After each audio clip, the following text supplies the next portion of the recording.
Good evening.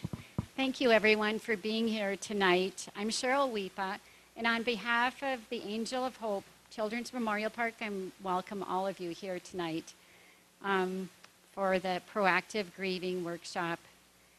Tonight's presentation will be about 2 hours. At some point, Mitch will take a break, so if you need to find something to drink, there's vending machines in the basement of City Hall. Restrooms are right outside, so if you have any questions, I can point you in the right direction. Tonight, we were lucky enough to have 4 sponsors who graciously accepted our request to sponsor Mitch tonight, and so I want to acknowledge them: the Arrowhead Dare Program, Virginia Elks Gambling Committee, Essentia Health Organization, and Range Mental Health. If you would like to also help support tonight's event, we'll be accepting donations at the end of the presentation. We ask that you please silence your phones and or other devices before the presentation starts. I also want to thank City Hall, or the City of Virginia, for allowing us to use the City Council chambers, as well as Terry Hardica and his staff, who will be taping the event, and it'll be shown on the public access channel. So, as part of Mitch Carmody's nationwide proactive grieving tour, Mitch offered to come to the Iron Range to present tonight's workshop for those grieving the loss of a loved one, or for those seeking tools to help support those who are grieving. Mitch is the author of Letters to My Son, Turning Loss to Legacy, which has been sold worldwide. We were fortunate enough to have Mitch come to Virginia 2 years ago. He did some grief support, as well as he was there to support the dedication for the Angel of Hope Children's Memorial Park. So if anybody have any questions before we get started, otherwise it's my honor to introduce Mitch Carmody. Thank you for being here, Mitch. Thank you, Cheryl. Excuse me. Thank you. It's great to be back in Virginia. I used to come up here quite a bit when my daughter went to Hibbing College. So it's a beautiful drive up here, and I just got back from a couple weeks down in Georgia. So if I say y'all once in a while, forgive me. That's what they say down there. But it's great to be here, to be invited and present a couple workshops that I've been doing around the country to help people survive this journey of loss if you've incurred a loss in your life. I've been on the journey a long time. When I was 15 years old, my father died of triple bypass surgery. And my mother told me, I was the youngest of 7 children, and my mother said, "You're the man of the family now. You got to buck up and move over. Get through this and take care of the farm and your sisters." Yeah, my sisters didn't help much on the farm, so I had to do all the farm work, get a job, and go to school. And that was my first reaction to loss. And people said, you buck up and you get over it. You put your grief behind you. You don't talk about it. You don't air your laundry out in public. And I find that pretty prevalent up here in the Northland, too, and in Minnesota and the great Midwest, that we do hold a lot of things in. We don't talk about our personal things out front. But grief for a family member takes a long time to assimilate into our life. As I realized when my father died, that I had to put it behind me. I didn't cry. I was 15 years old. I yucked it up with my buddies and went back to school. Then when I was 21, my brother, who was in the state hospital in Cambridge, Minnesota for most of his life, died suddenly from complications. He never came out of the hospital. He never spoke. He never walked. And so it was almost a blessing that he finally did pass on, free from the confines of the body that he was in. And then my family said, well, we're Irish, so we had an Irish wake. We had a party and went to a bar and celebrated that David had passed. So my first reaction was you buck up, put it away, you don't cry. The second one, you have a party and you laugh about it or just congratulate him that he had moved on. So it was two different griefs that I was trying to understand. Then when I was 28 years old, my twin sister and I celebrated our 28th birthday together as we did our whole lives. I had angel food cake and she had devil's food cake. It said kind of a lot about who we were. But she said, Mickey, well, next year you can turn 29, but I'm going to stay 28 forever. And a week later, she and her two boys, 7 and 9, were killed in a car accident. That I could not have an Irish wake. That I could not put behind me. It crushed me to lose my twin sister and my two nephews. A year later, my son was diagnosed with a brain tumor. So then I had to fight for his life and do everything I could to save his life, and I couldn't really grieve for my sister, so I just put everything on hold to save his life. We battled it for 18 months, sold everything we had, moved to Mexico for a while for alternative therapies, where he had a miracle healing in Mexico. But the cancer did return, and we moved back to Minnesota and started life all over again with our 6-year-old daughter. And losing my son, I could not comprehend. I thought losing my twin sister and my nephews was the worst thing that could happen in life.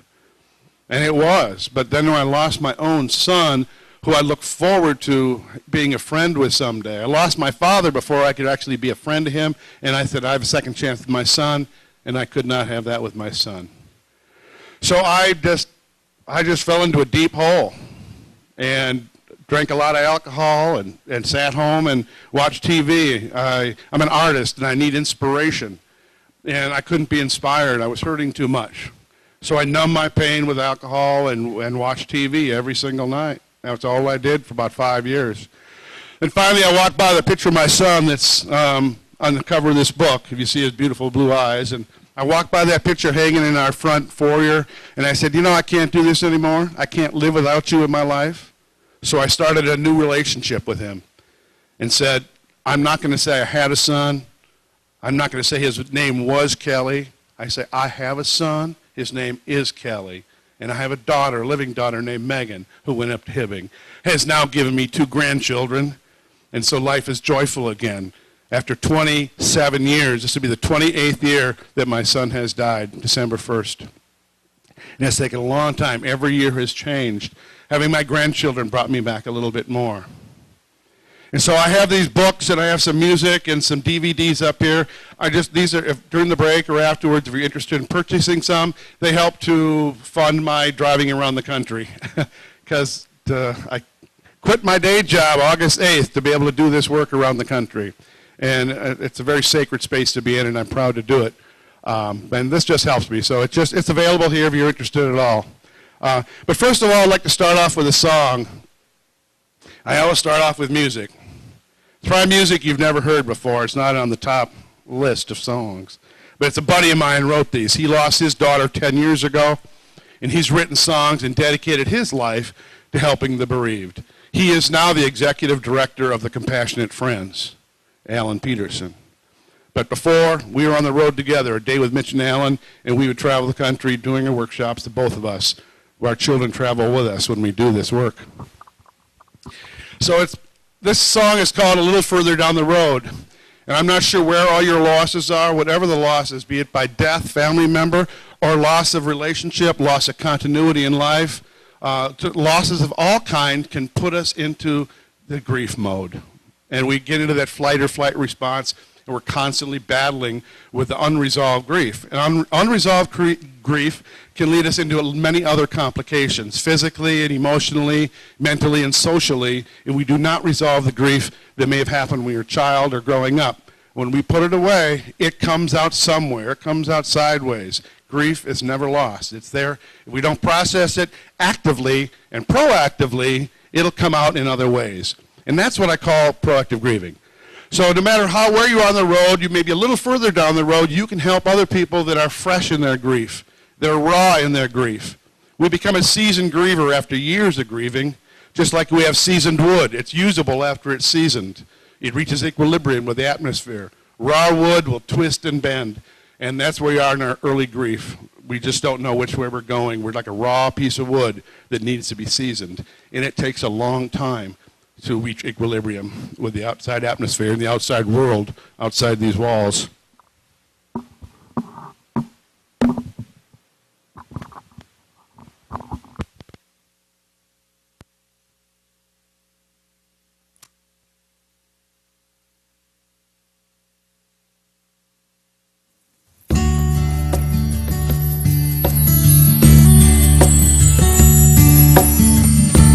Know those tears you're crying. I've been in your shoes. You feel like there's no use in trying, like there's nothing left to lose. You take one step forward and move 2 steps back. You may not see it now, but it won't always be like that. A little farther down the road, you'll see the sun again. A little farther down the road, you look back at where you've been, and you'll see how far you've come, and you'll find the strength to go. A little farther down the road. This journey is not easy. It's a winding road filled with twists and turns, but you can make it, believe me. In time you'll learn. A greater love comes from your deepest pain, and there's power in that love to help you rise again. A little farther down the road, you'll see the sun again. A little farther down the road, you look back at where you've been, and you'll see how far you've come, and you'll find the strength to go. A little farther down the road. It's holding on, it's bittersweet. It's healing slow, then finding peace.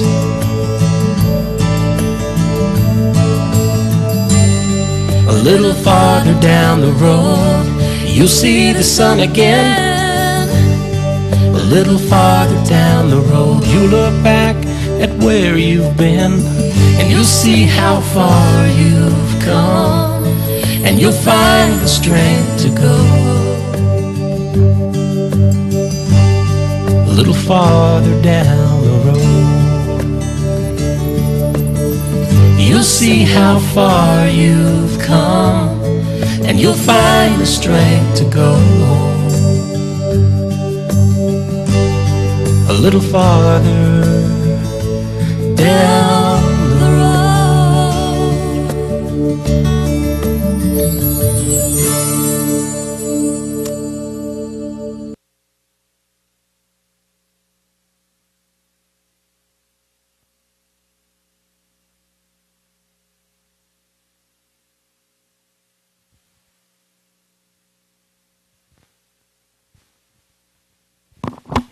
There we go.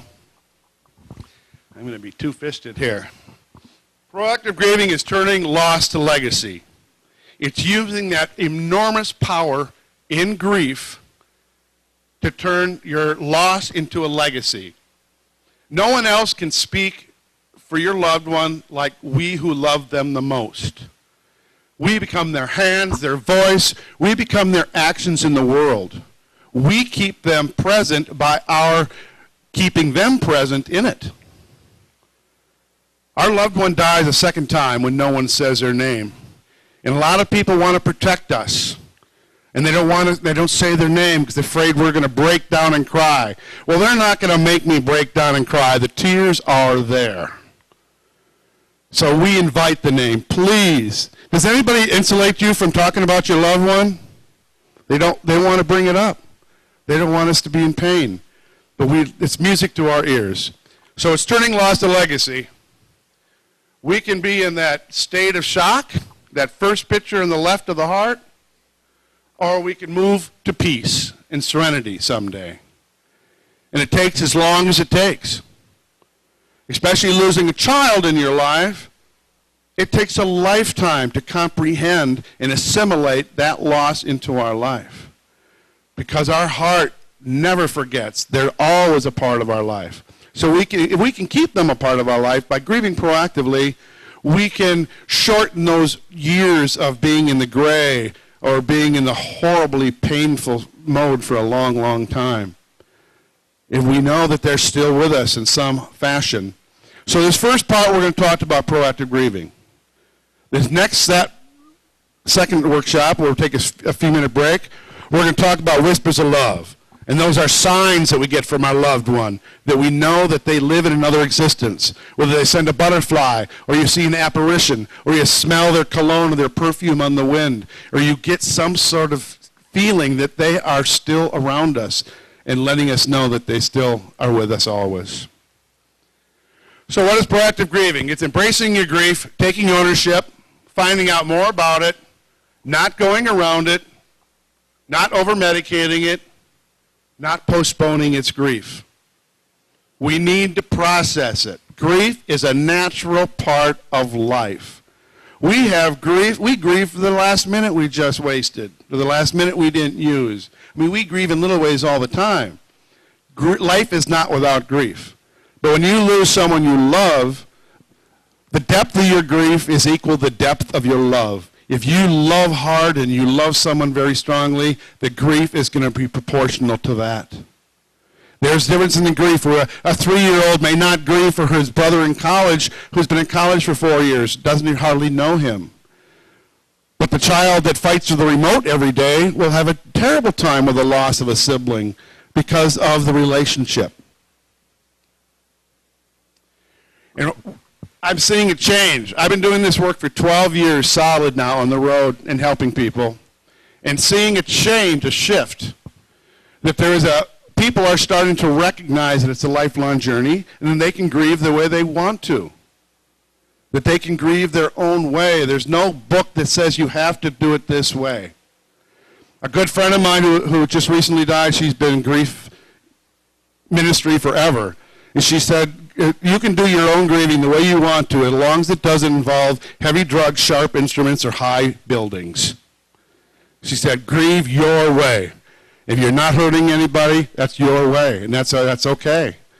If you want to leave the room just like it is for the next 10, 20 years and build a shrine, that's okay. No one can tell you you can't build a shrine. If you want to whitewash the room and clean it out the next day because you can't live with it, that's okay. Everybody's okay in what they need for themselves. Every journey's so unique. But I'm seeing kids now process in high school. We've had a lot of deaths in our town of Hastings, Minnesota. 2 suicides this year in high school, 3 last year in high school. In the military, we're losing 22 soldiers a day to suicide. There's more deaths by suicide in the military than by combat. It's a systemic problem in our country, in small-town USA and in the military.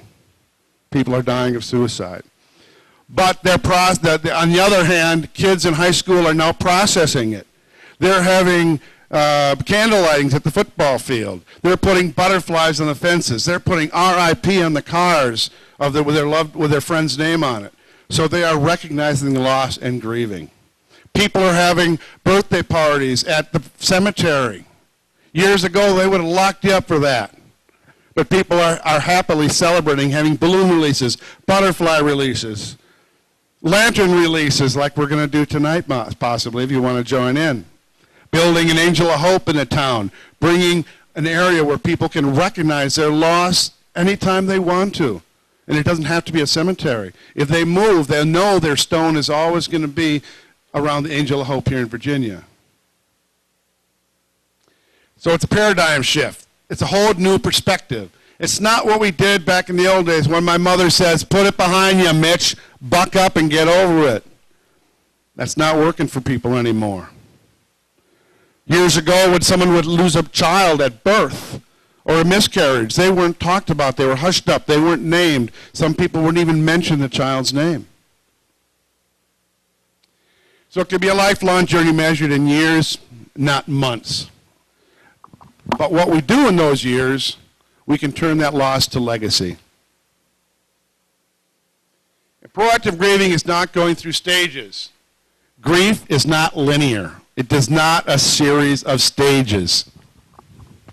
Has anybody heard of Elizabeth Kubler-Ross's The 5 Stages of Death and Dying? That's been around for a long, long time in school and in colleges and in medical textbooks.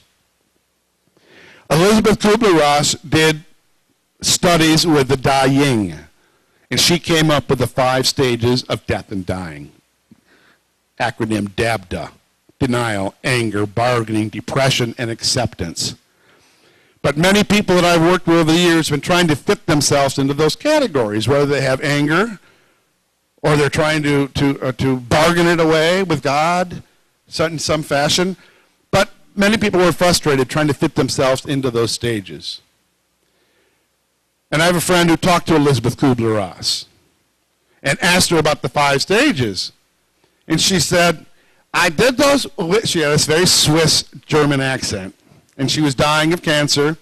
And she said, when are they ever going to get over those 5 flipping stages? And she didn't say flipping. She said, they took my work from the dying and applied it to grief. And been using it ever since. And so if you've been frustrated with those at all, it's understandable. So I came up with a new model that's been catching on and people are embracing it because it's a much more user-friendly model that we can go through in approaching our grief and processing it. It's more like a stairway. We have 6 different steps on the stairwell. We go up each one at a time. We can skip a step. We can go all the way to the top. We can come back down. The beauty of a staircase is we can go up and down it, pick our stair, but eventually we want to get to the top.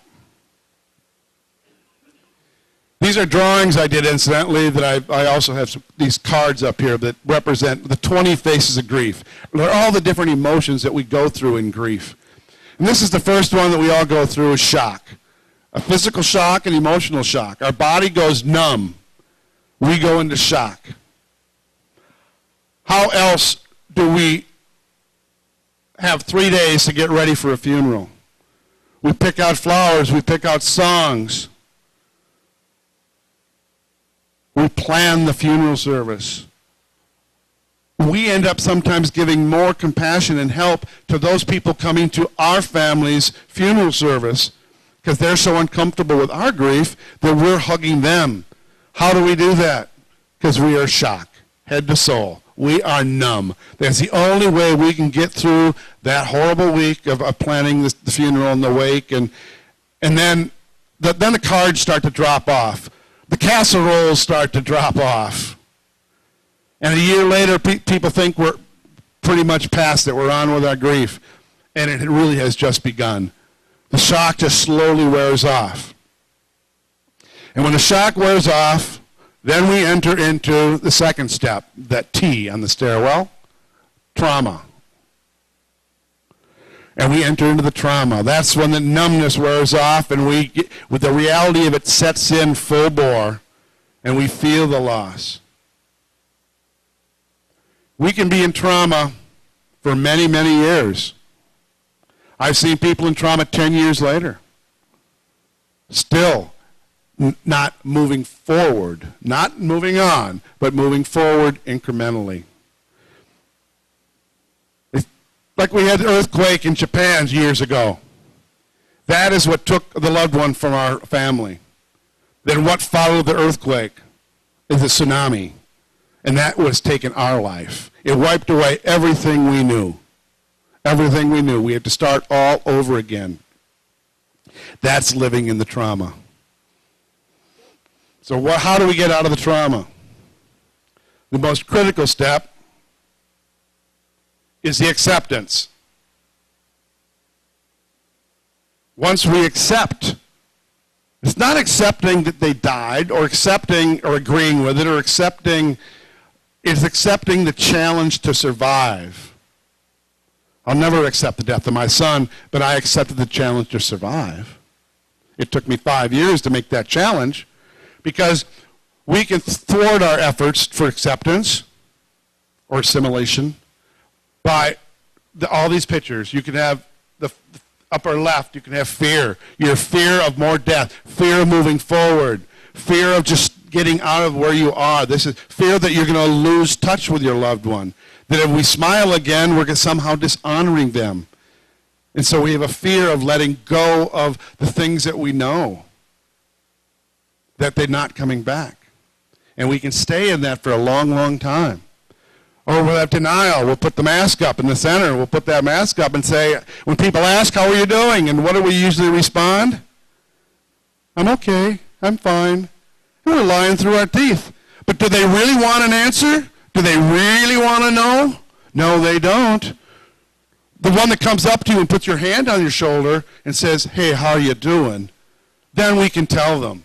Otherwise, we put that mask up just to survive, because we have work to do. We have to go to work. We got to survive. We have responsibilities in life.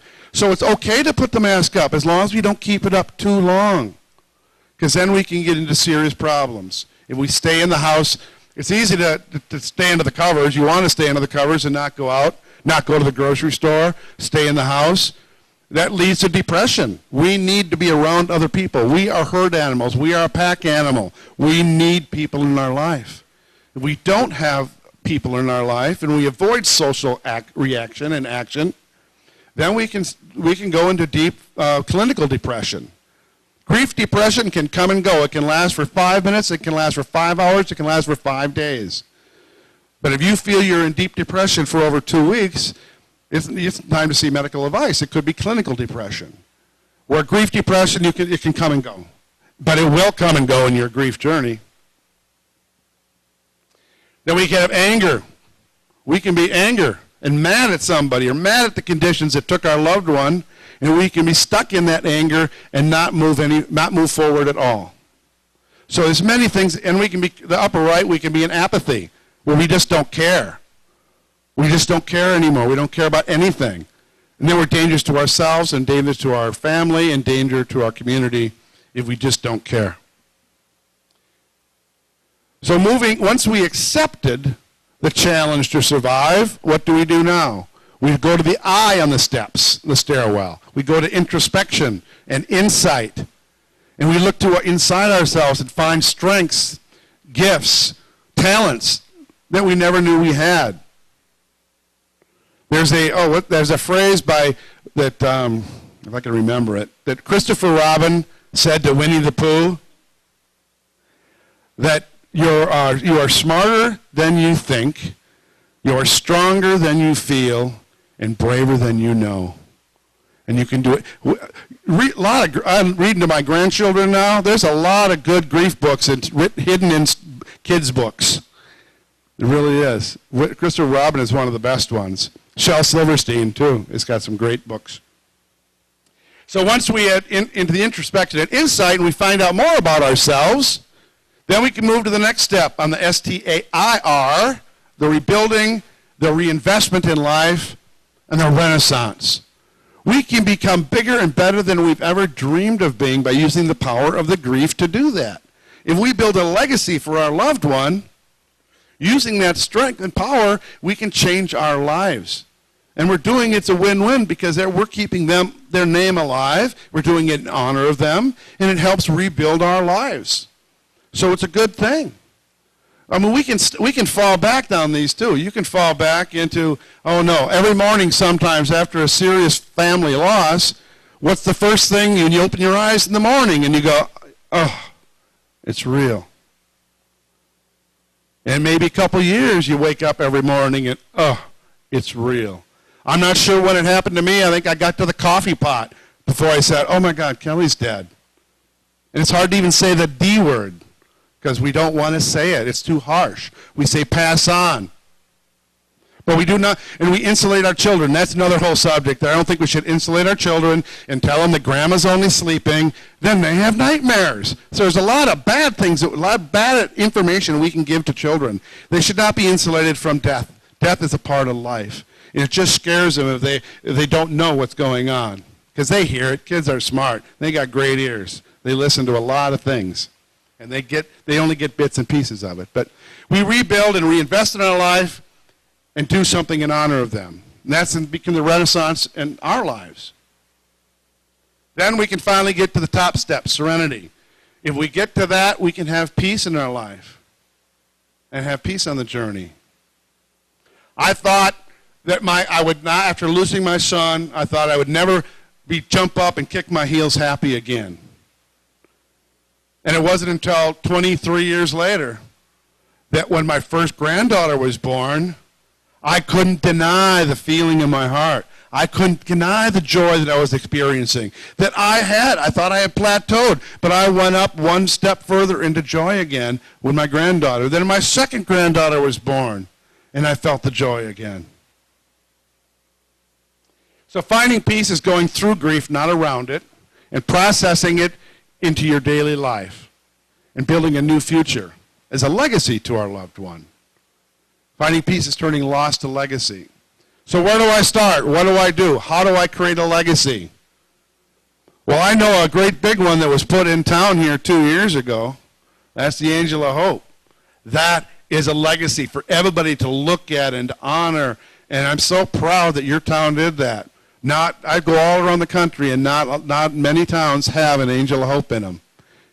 So it was a wonderful thing that you put together, and it brings everybody together to do it too. And there's so much healing and coming together on a project that you have a healing when that happens, when you just all come together. They did a study in Europe of 8 women who had taken care of special needs children, where they were on task 24/7. And it's not like grief, where we're on task, we're grieving 24/7. So our body goes into flight or flight response. We have high levels of cortisol, which is a stress hormone meant to get out of a situation really quickly, but not to stay in our system all the time. So they titrated the blood levels of these women. They had 7 times the levels of cortisol as someone of their contemporaries. And they were aging 7 times faster. Grief can age you.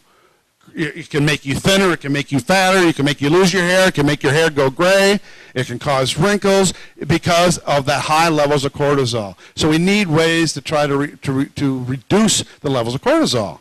And the beauty in this study, when they did it for about a year, was that all these women meeting together, all their levels started to drop just from the act of being in the group, in the study group. So just being together helped them. So if you have a compassionate friends group, or you have other bereavement groups, or other groups, support groups that you go to, they are important. We help each other when we're in a group situation. So first of all, we make this decision to survive. Once we do that, then we start to find our insights, and we start rebuilding and planning. So we accept the challenge, identify our weaknesses, what we can't do, identify our support system, or lack of it, create a plan, identify your goals. Viktor Frankl wrote the book Man's Search for Meaning. I don't know if anybody's ever read that book. One of the most powerful books I've read, and I give to every young person that graduates from high school, is Man's Search for Meaning. This man suffered through the Holocaust. He lost his family, his relatives, his whole town that he was from. He lost everybody he ever knew. And he survived by setting goals every single day. Just little goals gets you through the day. And accept help. So many people will come up and say, oh, if there's anything I can do, just call me. Do we call them? We usually don't. Accept help. And there's no time limit on love. It can be years down the road when you need to move or something. Call those people up. Say, we need some help moving. Actively grieve and lament. Grief is the condition of pain that we are in our grief. Lamenting is expressing that pain. It's lamenting our loss. It's talking to people about it. It's writing a poem. It's putting it into a journal. It's talking about our story and telling people about our loss.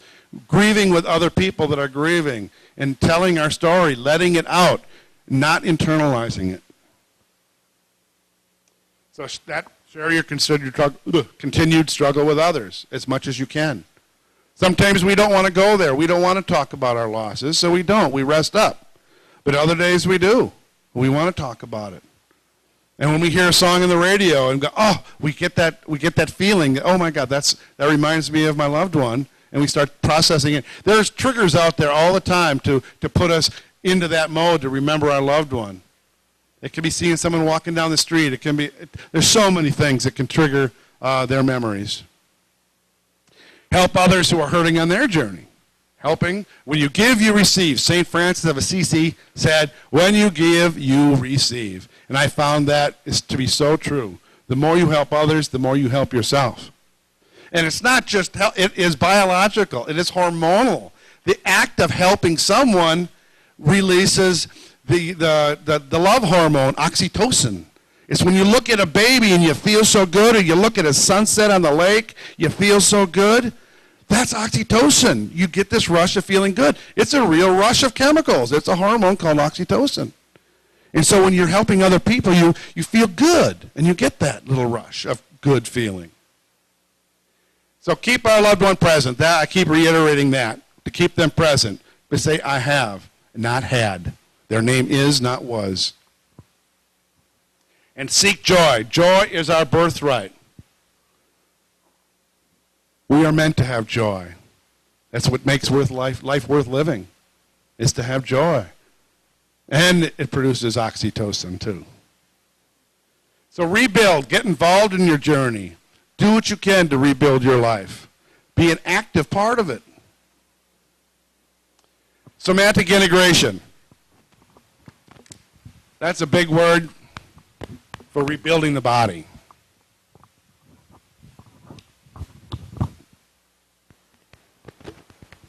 Drink lots of water. Lots of water in your grief. Increase movement of any kind to stimulate the lymphatic system. That is only, we build up toxins in our tissues. And I'm a massage therapist. And so I would work on people to relieve the tension and the grief in their bodies, because we hold our grief in our bodies. And when we're sedentary and we sit on the couch, be a couch potato for weeks on end, or we don't move, we're so tired in our grief. We're chemically tired all the time. We get to the top of the stairs and we're tired because we're grieving. So it's it's natural to feel that way. So we build up a lot of metabolic waste in our tissues when we're not moving. So to get a massage, go swimming, do something that'll remove, do Tai Chi, yoga, whatever to remove, get that body going and remove. Most of us hold our grief in our upper traps. The trapezius is on either side of our neck. Anybody have pains up there in their neck? In any type of grief situation or troubles in our life, we hold it right there. In the South, I call it the Minnesota hunch, because that's how we walk to our car in the morning. We're hunched up like this, and we get used to operating like that. We're holding it all in. And then when I was massaging, I would walk up to people and I'd say, relax. They go, I am relaxed. And I would grab their shoulders. Wow, I haven't felt that in a long time. Because we're so used to holding it all in. And when the cold doesn't help in Minnesota, that we don't crunched up like that. So keep moving, y'all. It helps. Increase diet with fresh fruits and vegetables. Tons of water. Sometimes we forget to eat. Sometimes we forget to drink. Sometimes we drink too much, or too much of the wrong things. Sometimes we eat too much of the bad things. If anybody's really upset, did you hear anybody say, God, I could really go for a salad? No. We want vitamin G. We want grease. We want salt. We want sugar. They say the best grief food is a chocolate-covered potato chip. It's got it all. It's got chocolate, it's got sweet, it's got salt, and it's got grease. And we can fall into that trap. But when we're grieving, we're in the fight or flight response, the physical part of grieving, and our body reacts to the flight or flight response. And so what does the flight or flight response do? When we're active like an animal, it's going to run like hell to get away from something, or it's going to fight, and it's going to get all these chemicals to prepare itself to do that. And when it's done, it's just going to lay down. But in our grief, our bodies are acting like we're in the flight or flight response all the time. So when we're scared or in the flight or flight response, sometimes we evacuate our bowels or our whole lower system. It scares the what out of you. And it does. The body just loosens a load and runs. It doesn't need to spend energy on digestion. So when we're grieving and we're in hard grief, we eat. Some people just eat and eat and eat because it's crazy. It's like a bone itch you can't scratch. So we eat and eat and eat. But we're not metabolizing it right because we're in the flight or flight response. The body's saying, eat food, store it for later. I'm fighting. I need to store this food for later. Like an animal just devours a big animal and then lives on it for weeks. That's how our body's reacting. Or because our stomach is not feeling good because we're not digesting, we tend not to eat. I know a wife couple, after their son jumped off the Golden Gate Bridge, 2 years later, he gained 100 pounds and she lost 70 pounds. She couldn't eat and he ate all the time. So grief is physical. So reduce the alcohol and drugs. Easy to say, in our grief, we want to be comforted. But it reduces the natural healing that occurs. Our body is trying to heal itself all the time. So get a massage. Do things that make you feel good. Do things that make your body feel good. And swim, run, jog, treadmill, do anything to keep the body moving. And to sing, dance, whistle, and hum. Those singing, dancing, whistling, humming, they set up a vibration. You know, when you hum, you can feel a vibration in your chest. That stimulates the vagus nerve, which produces endorphins, which are the body's opiates, and they make you feel better. Women in childbirth scream loudly because it produces the opiates that reduce the pain. So the body is always trying to help us. I look at the whole body, the whole system, as being a 4-component system. We are body, mind, soul, and spirit. Each one a separate component. And when we're out of equilibrium, we're out of homeostasis, we're out of balance, we're in trouble. And when any one of those, like four legs on a table, if one of those is gone, that table's going to be tippy. And that's where we are when we're in grief. We're unbalanced.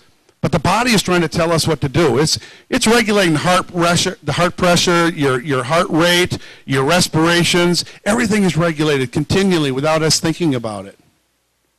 And that happens when we get in the fight or flight response. It's automatically taking care of it. So we have body, mind, soul, and spirit. So I'll compare it to an automobile so you understand. If you have the body of the car is the automobile. It's the chassis of the car. Then you have the motor and the ignition system. That's our brain. That's what's telling it how to run and how to go forward. Then we have spirit, the gasoline, the energy from source, the universe that gives it the power to go. Then we have soul, which is sitting in the driver's seat. And that's where we make decisions from. We listen to body, we listen to mind, and we listen to soul.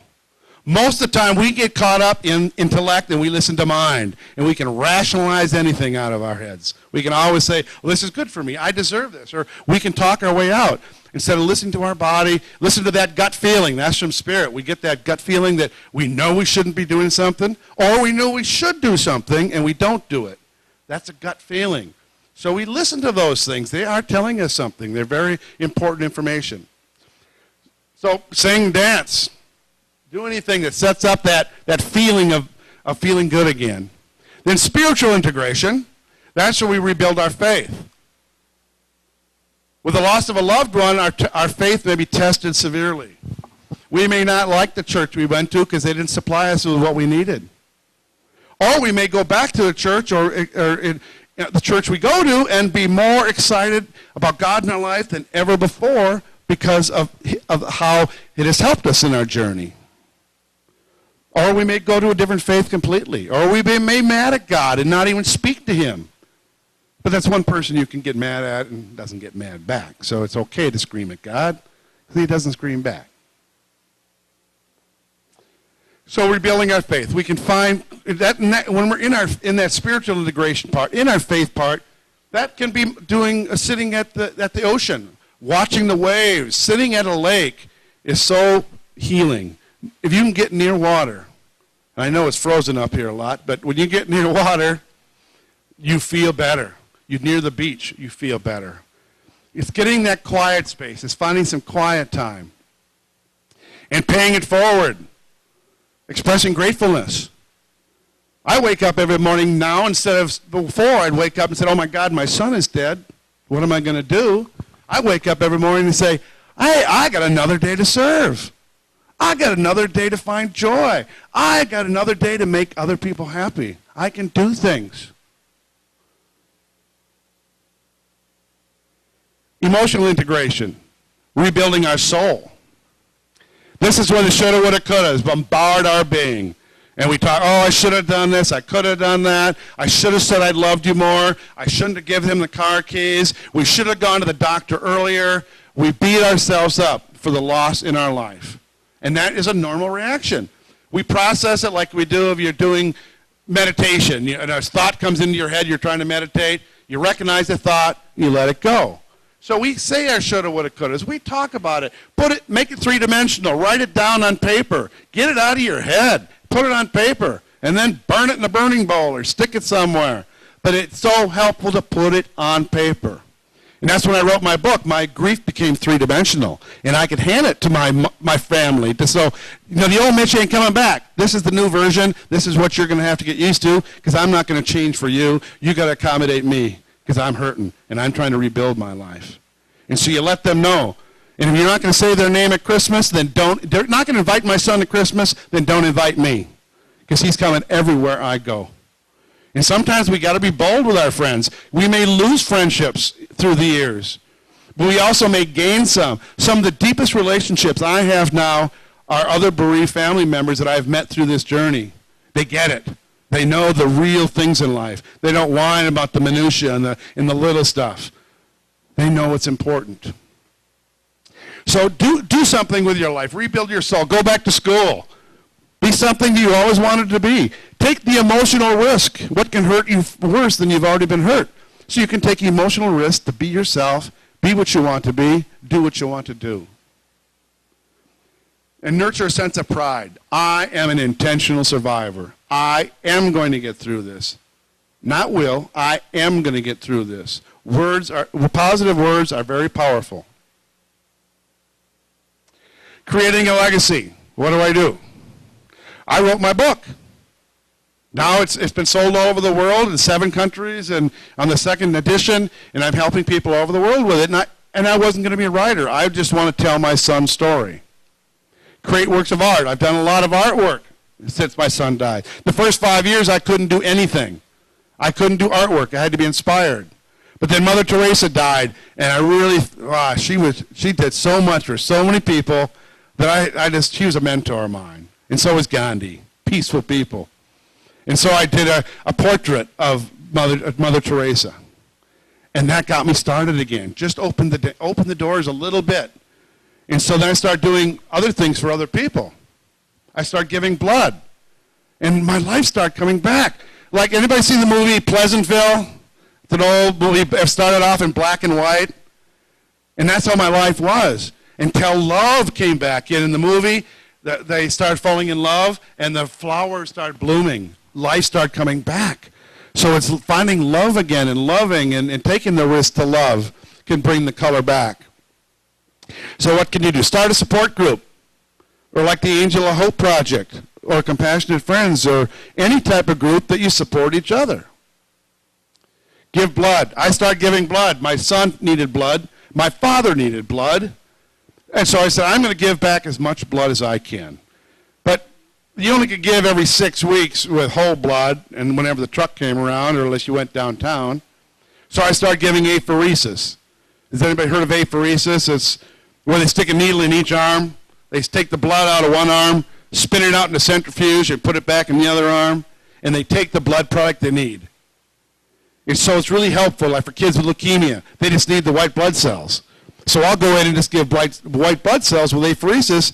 I can do it every 3 days if they need it, and it helps out. To date, I've given over 37 gallons of blood.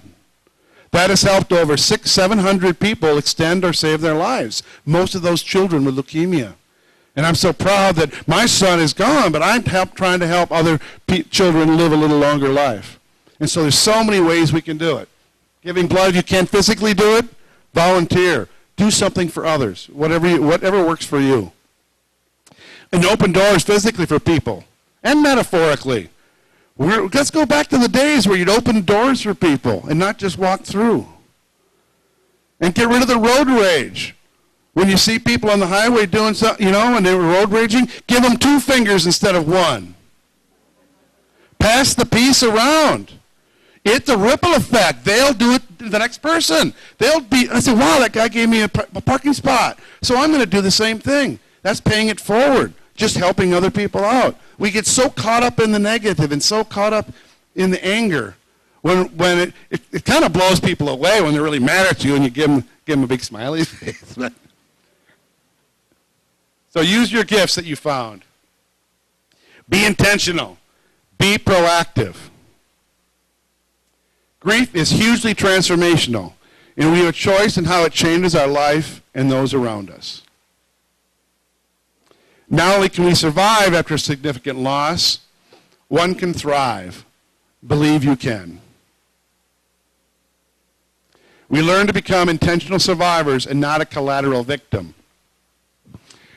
Because I was first a collateral victim. My wife too.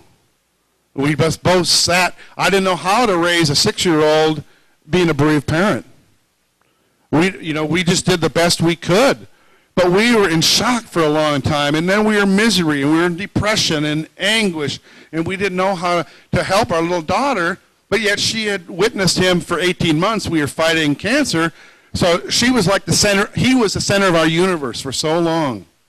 And then he died, and I think my daughter, she later told me, she goes, I thought it would be my turn to be the center of the universe. And then I never let Kelly go. I kept him part of the family. And she didn't understand that until she came to a grief conference about 3 years ago. Now the mother of 2 children, she came to that conference and she grieved at 32 years old for her brother that died when she was 6. And she said, Dad, now I know why you and Mom were so screwed up for so long. You didn't know what to do. She goes, I couldn't even imagine losing my babies. And I said, I can't imagine losing them either. And I can't imagine seeing you in pain over the loss of a child. But these things happen, and now you understand we did the best we could. We did the best we could. But she learned a lot in that process, too. She learned to be really strong. She learned to take care of herself. She had to for a while. She was taking care of us. And siblings are called the forgotten mourners. Because sometimes they'll go up, oh, how's your mom and dad doing? Huh? She lost her brother, but they're asking her. Even men will get that too. How's your wife doing? This must be really hard on her. What am I, chopped liver? You question, why do people, but they do that automatically. But we forgive them their sins. The people that do come up and talk are much better than the ones that walk away, that don't say a word. At least look at their heart intent. They didn't mean it when they said God had needed another flower in his garden. I mean, it's a stupid thing to say, but forgive them. They know not what they do. So we can help other people by letting them, please don't say those things, that God needed another angel. You can have other children. You don't say these stupid things. You need to find closure. Closure is one thing, the casket. There's no closure on their life, only on the casket. The rest of their life is no closure. It's a part of our life. We keep them living with loss. We keep them with us all the time. So tears are shed when we are born, and they usher us out when we die. The meaning of the life is a dance between. So in like that Leanne Womack song, I hope you sit it out or dance. We want you to dance. I sang that song, a man at the church I worked for 17 years, and the man in the finance council said to me, you know, Mitch, why we never gave you the money? I was the facility manager. We argued with you a lot. We didn't give you the money you needed to make that church fixable. I said, I know that. I said, I know. I'm just used to that. He said, I also want to talk to you because I'm dying of pancreatic cancer. And I know you do sign language. So will you come up during the Mass, at the funeral, no one knows about it, you get up there on the altar and you play that Leanne Womack song and you sing it to my family. If you get the choice to sit it out or dance, I hope you dance. And he meant it. They want us to, we laugh and we cry. They lived, they died, but they also lived. So we celebrate the life that they lived and we mourn the life that we lost. And we laugh. There's no dishonoring in laughing. In fact, I'll tell you a story. Before we go on, we're about ready to go on break. Take a quick break and I'll switch gears to do Whispers of Love.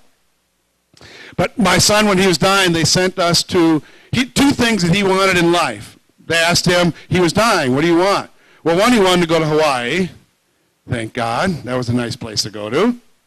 So he went to Hawaii. And on the way there, we could go to Universal Studios or to Disneyland. And he said, I want to meet Pee Wee Herman. Oh. We didn't know about Pee Wee back then. But thank God he wasn't in town anyway. We got an 8 by 10 glossy. And he wanted to ride E.T.'s bike. Because Highlight Studios is what I call my book. Or the publishing company for my book. Because Kelly loved E.T., everything about E.T. So when we're at Universal Studios, they had the E.T. set there. And they had like 300 kids in the room. And they said, okay, one of these lucky kids is going to ride on E.T.'s bike and fly over the valley. Because they had the big green screen up behind, and they showed how they actually made the film. And so you saw Dad running up just like Moses parting Noah, or whichever one parted the sea.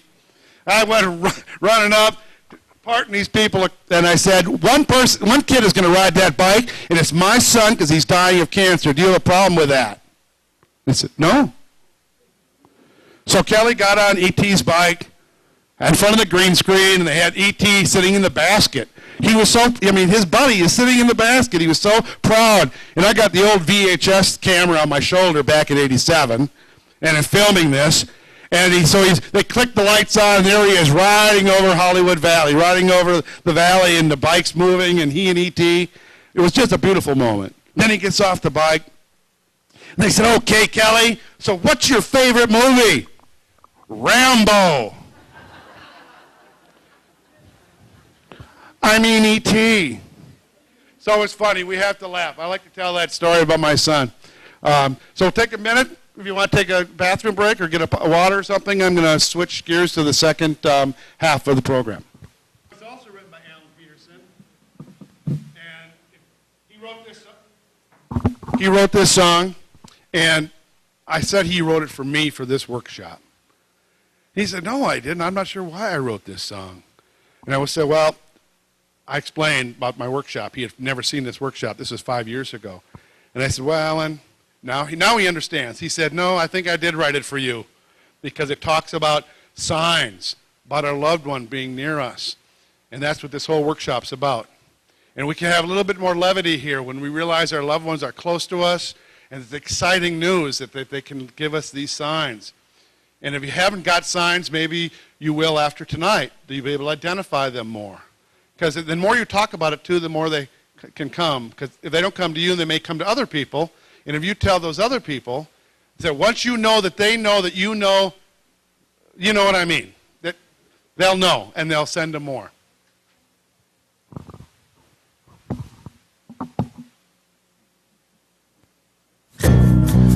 This road gets lonely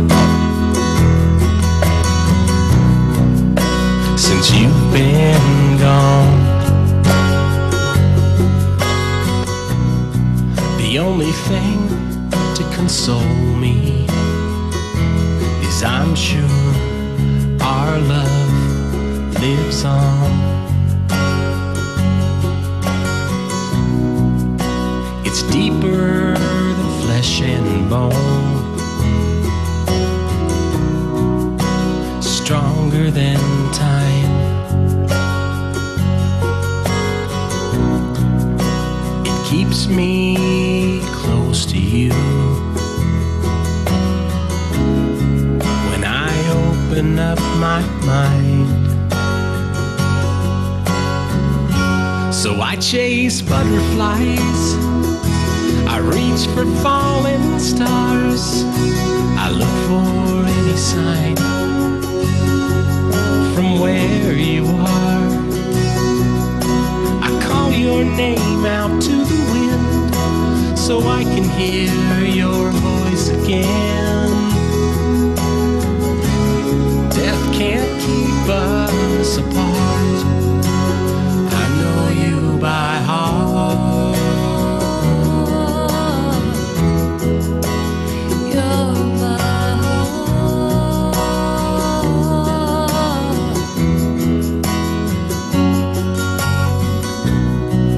People think I'm crazy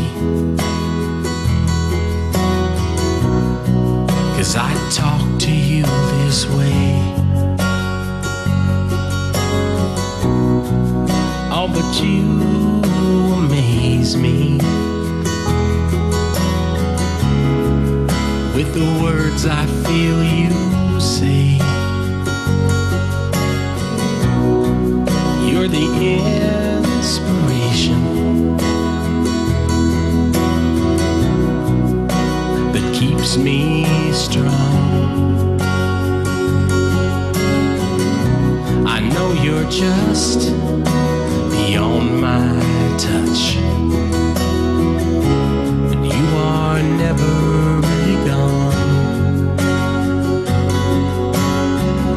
So I chase butterflies, I reach for falling stars, I look for any sign from where you are. I call your name out to the wind so I can hear your voice again.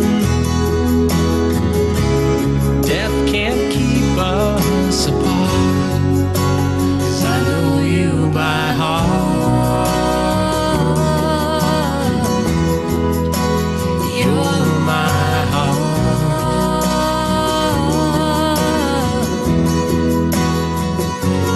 I chase butterflies. You're my heart. You're my heart. I'm gonna keep on chasing.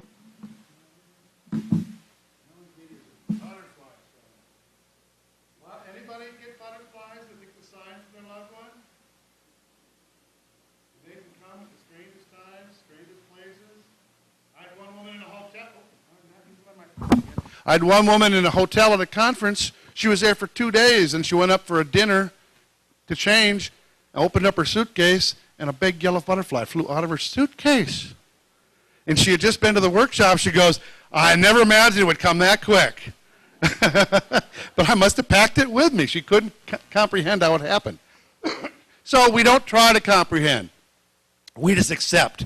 Because there's something that comes to our heart that nothing can make us feel like that. No, there's no drug, there's no counselor, there's nothing that can make us feel that connection when we think our loved one is still around us, that they can let us know that they're there in some obscure way. I call them whispers of love for 2 reasons. One, because they come subtle as a whisper. And secondly, we have to whisper about them because people think we're crazy. But we, in this room, we're not. We're talking. We've had signs. We just need them validated and honored. And some people will never believe in signs. That's their choice. It's our choice to believe in them. It's our choice not to. But I just choose, our body reacts when we have one. Then we know. And so we're going to go through the different types of signs. Whispers of love. It's the language of soul speak. That connection we have with Source, with our God, where we're in prayer, in meditation, in quiet time.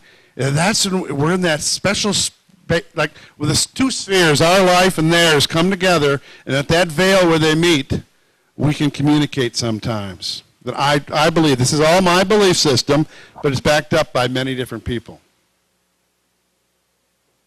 There are three categories of whispers: prior to death, during the dying process, and after the death has occurred. Most of the time we're familiar with after the death has occurred. But they can come in prior to, and I'll explain that. Prior to death, they can come as a dream. Prior to the death, someone can have a dream that they're going to die. Or they'll leave a writing behind that someone will find after their death that gives you pause that somehow on some deep level, did they know they were going to die? I know one young man that he ran out the door. He gave his mom a big kiss on the forehead and said, "Did I ever tell you I loved you, Mom?" And he goes, "Who took my child?" And he went out the door, and he jumped on a motorcycle and was killed going around the block, hit some sand. And she said, "He has not said that to me in years. What possessed him?" We don't know, but I've heard a lot of different stories that indicate on some level that they may know. Not consciously, we couldn't handle that information, but on some deeper soul level. And then during the dying process, seeing angels, seeing dead relatives, speaking with others who have died before us, and seeing a religious figure or your name being called. I was with my son when he died, I was with my grandmother when she died, and I was with my mother when she died. And my mother did not believe in God. She did not believe in a continued existence. She thought I was crazy to hang on to my son. She kept telling me, "Get over it, son. Move on. Move past it. Put it behind you." And I could never do that, and it drove her crazy. So as she was dying of lung cancer 10 years ago, she moved back from North Carolina. She moved to North Carolina because you could smoke in the grocery stores. But that's where she retired. So when she was dying, and she had been out of it for quite a while, and my daughter was there, my wife, and all of a sudden she just kind of woke up. And she's reaching up, and she says, "Oh, Grandma, oh, I can't wait to get your cherry pie again." And she died. And my daughter said, "Who in the hell is she talking to?" I said, "She's talking to Grandma, obviously." But she did not believe in an existence after death. So I was really relieved that she was seeing someone to come and get her. Because I truly believe that our loved ones will be there to greet us. When my twin sister died, I think she was there to receive my son. The Native Americans truly believe that the grandfathers and the relatives will be there when you cross over. So it gives me a warm feeling that I know my son crossed over there into my sister's arms. After the death has occurred, these are the visible signs. Synchronistic events, when things happen out of time, that just, you meet somebody, and at a certain time, at a certain place, or the song comes on the radio at a right time, and you just know, wow, or on the anniversary date of the death, or the angelversary date, I prefer to call it, that you hear a song that you just needed to hear that day. So it's the timing. And then dreams and visitations and psychic information. Not necessarily from a psychic. Some people do seek psychics, but that's your own choice. There are good psychics, there are bad psychics, but signs, you don't need one. They're all over the place, and they're not from a third party. And a dream or visitation. If you have a dream, you remember a dream, it's usually bits and pieces and fragmented and hard to remember. If you have a visitation dream, it's in full color. You can smell, remember the smells, remember it like you were watching a movie. If you have that type of experience, it was probably a visitation because you remember everything. You will never forget it. There's two that I've had since my son died. I can see them in my head right now as I speak. It was so vivid. The near-death experience. My son had surgery for a brain tumor, and it's a medulloblastoma. There's still no cure for it today, but they tried to get as much of it out as they could, and they operate on his head. They got as much as they could, but they took a little too much, and his heart stopped. They got him going again. So basically, he had died on the table, and they could take no more, but they got him going again, and he was intubated for a week. After a week, he could get the intubation tube out, and he could talk again. He said, "Dad, you won't believe it. I couldn't wait to tell you. I left my body, and I saw the surgery." I said, "What?" He said, "Yeah, I just kind of floated up to the ceiling, and I was holding hands with Jesus." And he said, "Kelly, you will be well." And then he said, "I came right back." And I said, "Oh, my God. I read about this in a National Enquirer, but I never had it in my own family." And I said, "Well, Kelly, what did he look like?" "Well, he looked just like Half Nelson." I said, "Who's Half Nelson?" He goes, "My Garbage Pail Kid cards." He collected Garbage Pail Kid cards. Anybody hear of Garbage Pail Kids? My daughter had the Cabbage Patch Doll in 1887. So Topps came up, comic company came up with these horrible parodies of children. Messy Tessie, Snotty Lottie, Chopped Up Chuck. You know, they're just horrible. But to a 9-year-old boy, it was everything. It was his world. And so as he was dying, I would go to the 7-Eleven every Monday morning, get the whole case of Garbage Pail Kid cards, and give it to him. He would go through them in the hospital or during radiation and check off the list, and he saved them all in clear plastic boxes. We have the full 7 series. So I had to go home that night in the hospital and look up Half Nelson to see what Jesus looked like. That's what Kelly said Jesus looked like. And, you know, that he even remarked about it, because he grew up in kind of a lukewarm Catholic family. So he didn't do very good in catechism. So him to say he saw Jesus, I was completely surprised, but innovated at the same time. And I said, "Oh, my gosh." And then I looked at it. And I worked for the Catholic Church at the time. So I brought this to Father Jim. I said, "Father Jim, what do you think my son said Jesus looked like?" He said, "Well, it's not the Renaissance version I'm used to." But I said, "Father, to me, I think it makes sense for a 9-year-old boy. He's seeing pure spirit. Our bodies define our gender. He was seeing the whole ball of wax, the anima, the animus, the yin and the yang, the strength, the sensitivity. He was seeing pure spirit, and he described it the only way he could, with Half Nelson. But it made sense to me. And it gave us all faith that he would get through this. And he did for 18 more months, but a healing is not always a cure. He had a healing, but it did not cure his cancer. But it prepared him. So the peaceful transition at the moment of death, when I was with him, and when he died, and I can talk about it now after all these years, but at first I couldn't even discuss when he died. But when he died, we had candles lit. It was around Christmas. It was December 1st. Friends were coming over to say goodbye. And when he took his last breath, he was paralyzed from the surgery. And his eyes were all occluded and matty. We were putting drops in because he was paralyzed. But every muscle relaxed. And he smiled one more time, and he looked right through me. Those eyes turned that beautiful blue color again from the gray they were, slate gray they were when he was dying. And he saw and he smiled. He saw something coming for him. And I was so ecstatic. The next day, reality became very evident, and it was horror all over again because the peaceful situation, the angels had gone. It was just waking up and realizing this all happened. But a little boy, I was speaking in a group like this, at a Compassionate Friends group. Anybody in Compassionate Friends here? Compassionate Friends? And I was doing a Compassionate Friends group and talking about whispers. And Compassionate Friends is a group for parents and family who have lost a child. And they meet once a month. So I was speaking down in this small town in southern Minnesota, and I asked everybody, how old are you in grief years? How long has it been since your child died? And what's his name? It went around the room, and it went to this couple. They said his name is Tyler, but he's not dead yet. I had never experienced that in a grief group. And they said, well, we heard about you and your book, because your book describes a family living with a son who's dying of cancer. And, well, our son's dying of cancer, so we were wondering if we could get your book. So they bought a book.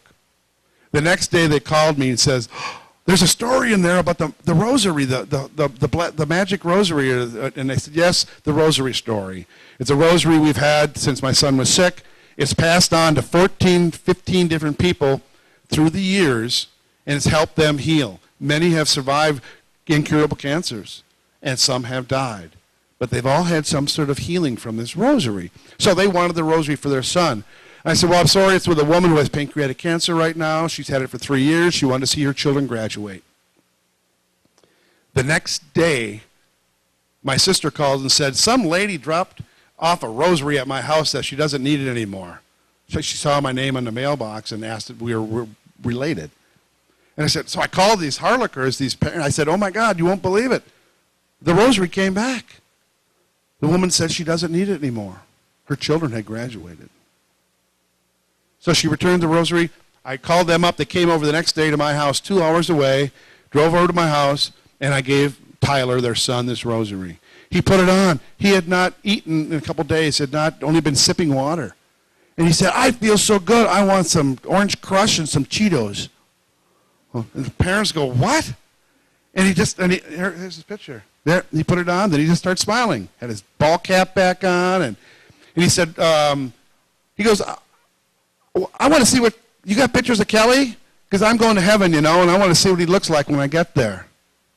The strength of this little boy. And he said, what's heaven like anyway? I said, well, Tyler, I think it's, you ever seen the movie The Polar Express, I said? And he goes, yeah. I said, it's just like that. You get on this magic train, go up to a beautiful place where there's gifts and wonderment and everything is wonderful.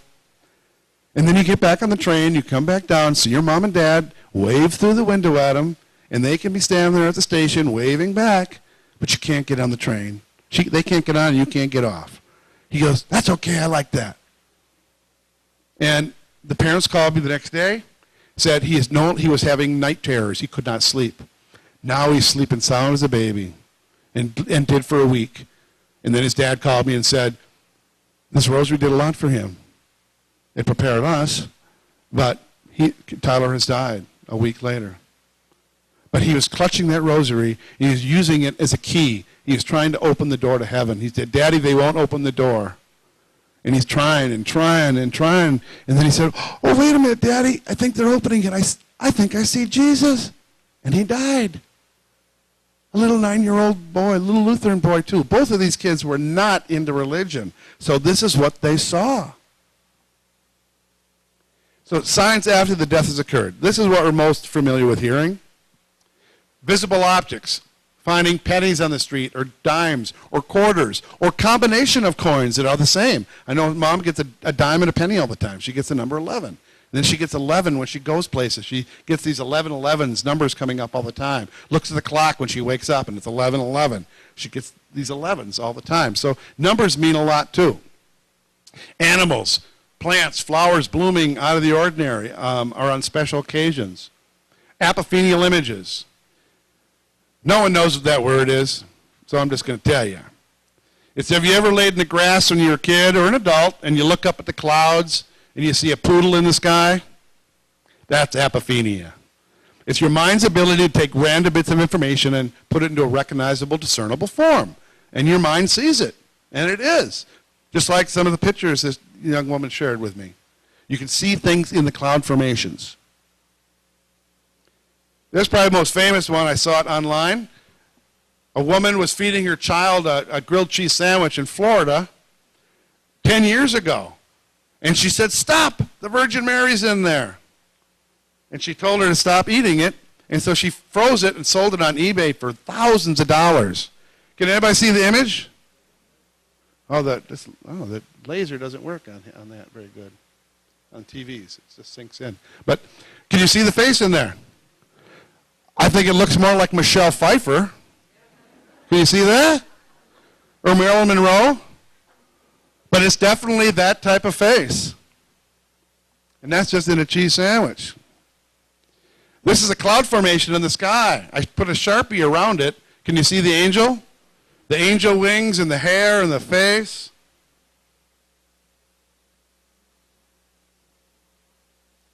This is my backyard. My wife called out, get the camera. It's Heartlight Studios, what we call our farm, is Heartlight Farm. And there's a huge heart in the sky. And I quickly got it. Can you see the heart? So cloud formations are huge, and they can change by the second. So it's really nice having iPhones now. You've got a phone with you all the time. And here's a coffee cup. Carol Morgan, her son Mikey, sends her hearts all the time. And she makes no bones about it. She tells the world about it. And she goes, everybody thinks I'm crazy, but I was crazy before, so I don't care. And she said, I tell everybody, because I came to work one day, and the woman in the cubby next to me at work said, hey, Carol, Mikey's coming to me now. She showed her her coffee cup. They had a big heart in it. And I showed this to Father Jim, too, and he says, well, I see the chalice of Christ. Can you see the Holy Grail in there? It's like the pointer doesn't work on the TV. That's so weird. It does on the screen.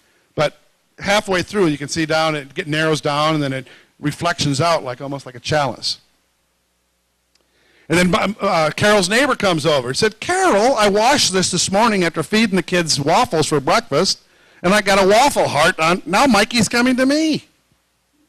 So that's wonderful. So she tells everybody. That's why it's important not to be afraid to tell people. Because sometimes the message, sometimes moms early on don't get the message. They come to someone else that it's easier to get in, because when we're grief-stricken, it's hard to get in sometimes. So they'll come to anybody that knows.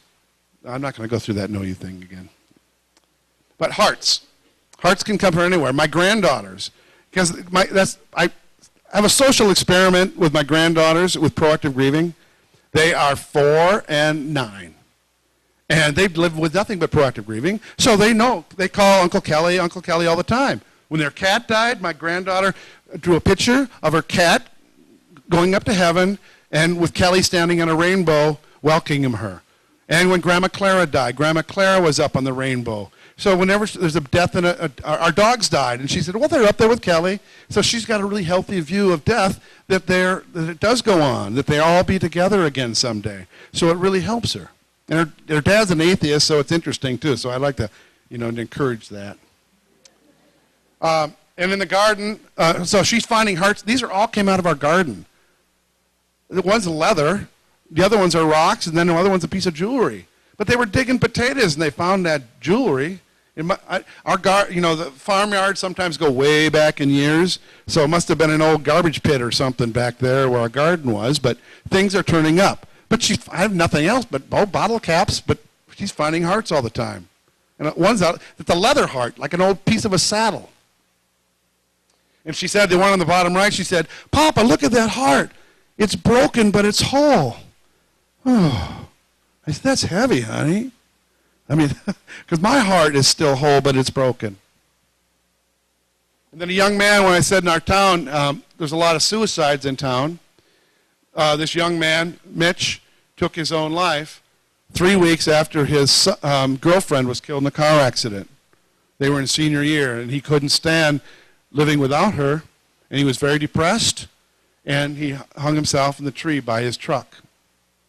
Now his dad called me 2 days after it happened and said, I don't know you, but I saw your book at the funeral home, and you had all these hearts in it.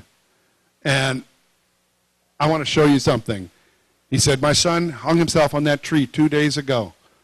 But when we moved the truck to clean it up, because they were going to use the truck, his mud truck, to haul the coffin to the cemetery. That's proactive grieving too. They're doing what they need to do. And that Lee Bryce song, I Drive My Truck, he loves to drive his son's truck. And so they did that. And when they moved the truck, though, to clean it, this heart was underneath it, an oil stain underneath this heart all that time. You hear the man's son had just died, and he is so excited. He's smiling with tears coming down. He says, Mitchell left this for me, so I know he's all right. And I don't know what to do with that tree, though. And he talked to a Native American in town, down at the reservation, an old wise medicine man. He said, what do I do with that tree? Should I cut it down? I don't know what to do. It's a reminder every day. And the medicine man just said, water it well. And he said, that was beautiful. That's just what I needed to hear. I don't know what it means, but he said, life moves forward. But it was a real healing for him, and that early in his grief. So I still connect with him as much as I can. We get together every couple months and go to dinner, and that's a deep relationship.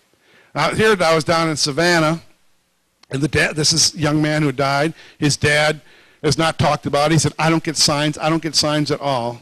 But his daughter said, well, Dad, look at this picture. You were raking leaves in a big pile of leaves, and you left it and told me to clean them up. And so when I went to clean them up and put them in a bag, this heart was underneath it. And he said, that wasn't there when I raked the leaves. This was all brown. And then when they raked the leaves up, there's a beautiful green heart. And I said, he didn't even think he got the sign. I said, no, you got the sign. So he was trying to say, no, it doesn't happen.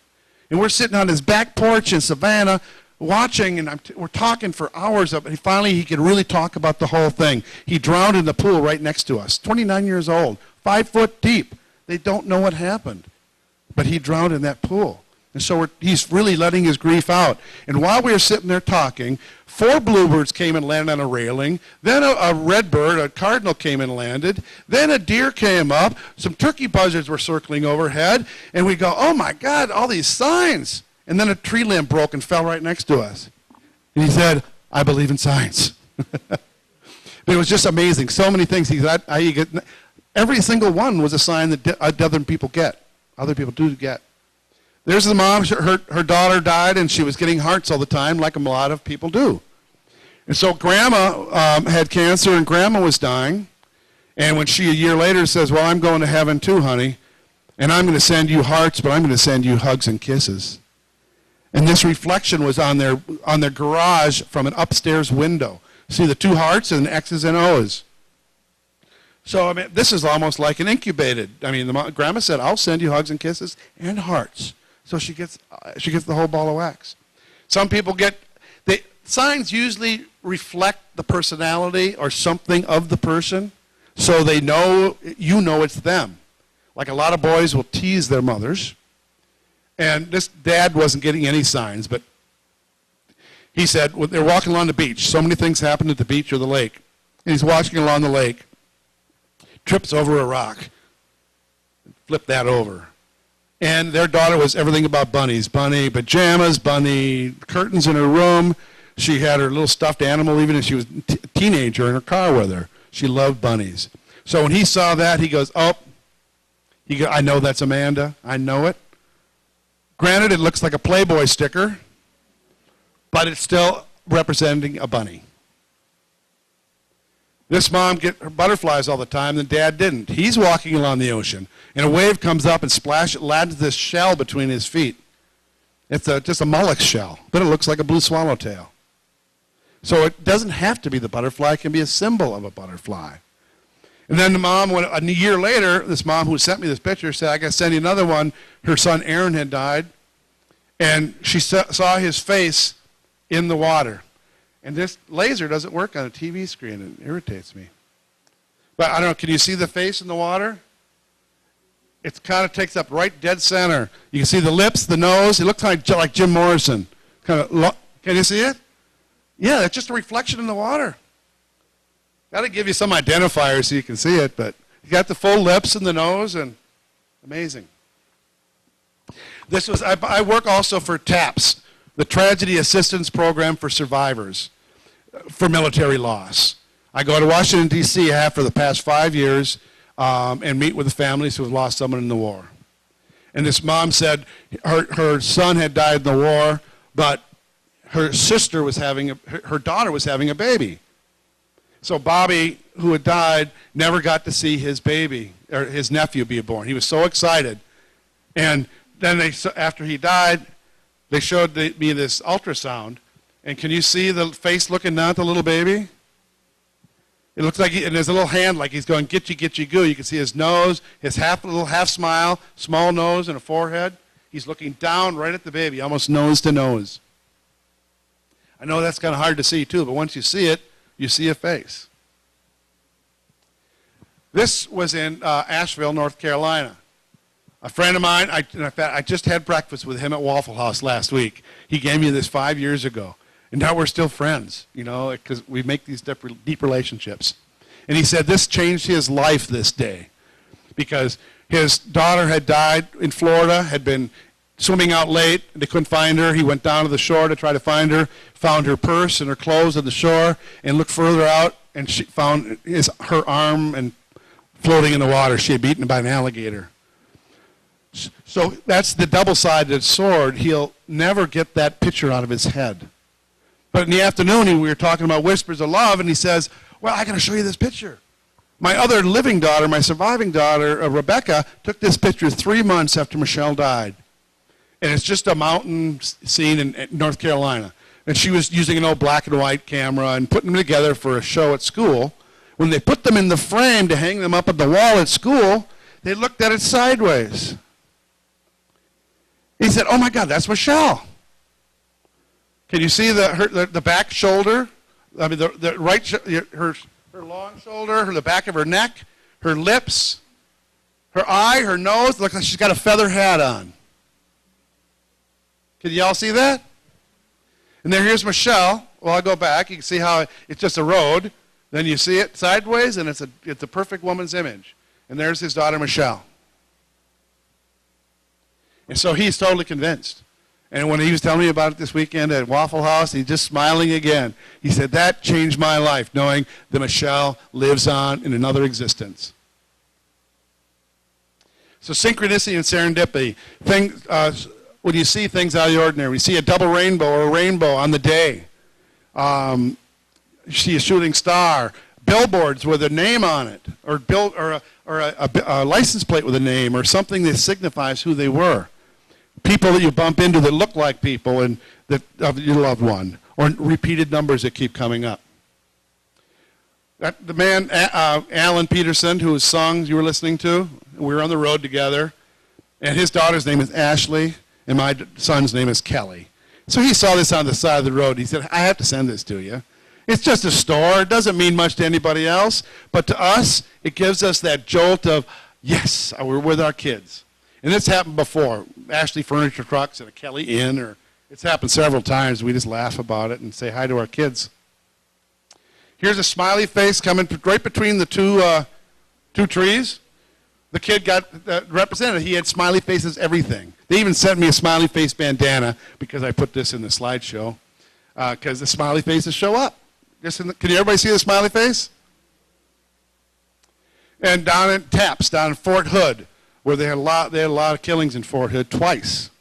But was down there working with the military, and we had a balloon release for all our lost loved ones. And if you look at the clouds above, there's 2 hearts up there. And they're just clouds, but they're enough for us to go, yes, they're here with us.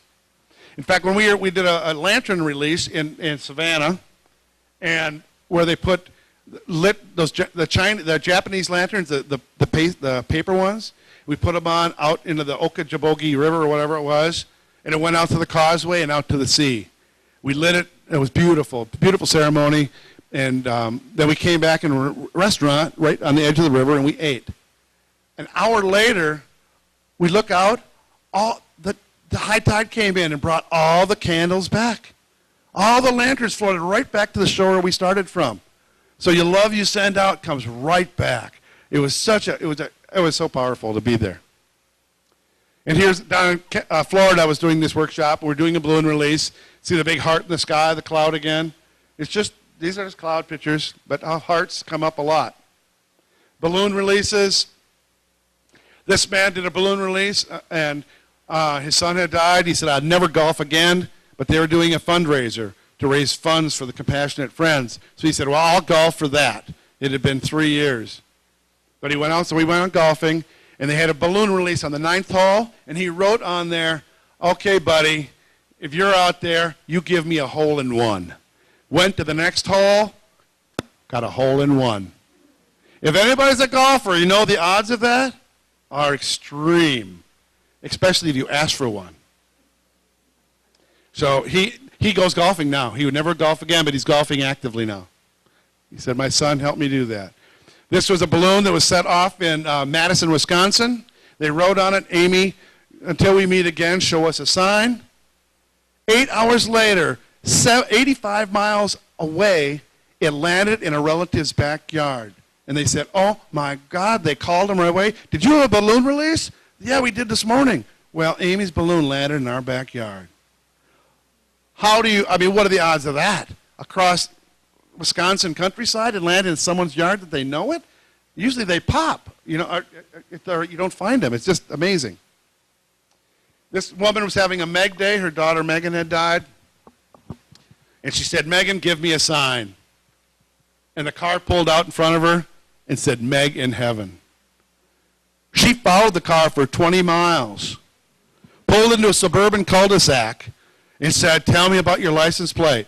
And the mom said, my daughter died 2 years ago. And she said, well, my daughter just died a year ago. And now they're friends. They help each other, support each other in their loss. So there's more than just the sign. They got together. Jessica died in a car accident. This other girl, they were coming to the conference, a Compassionate Friends conference. This girl was at the airport.